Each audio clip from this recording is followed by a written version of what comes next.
Hello everyone, it's August 24th, a wet summer day here in Seoul. I'm Sun Ji-ae, and these are your top stories.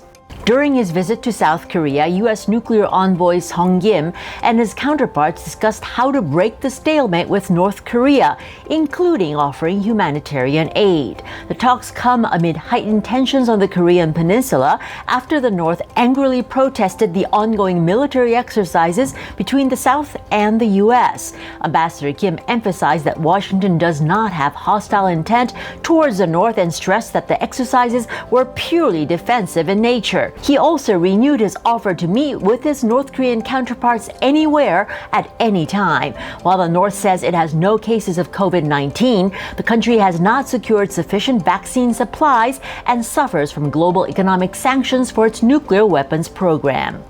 Typhoon Omais weakened into an extratropical cyclone after making landfall around midnight Monday, flooding roads and houses and forcing more than 1,000 people to evacuate in southern South Korea.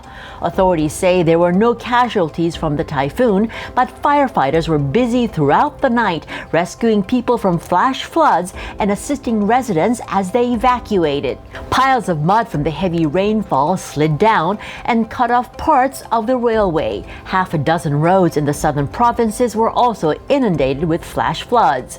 Heavy rains flooded shopping centers, parking lots, and residential houses.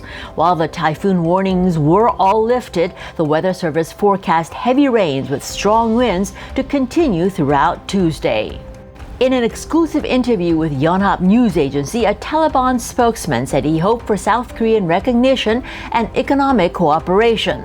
The text message exchange marked the first instance where a Taliban official communicated to the Korean media since the Islamic movement overtook Afghanistan. In the exchange, Abdul Kar Barki, a member of the Cultural Commission, said he hoped to be recognized not only by Korea, but the world at large as a legitimate government of Afghanistan. He also emphasized the possibility for Korean companies to engage in economic activities in the mineral-rich country.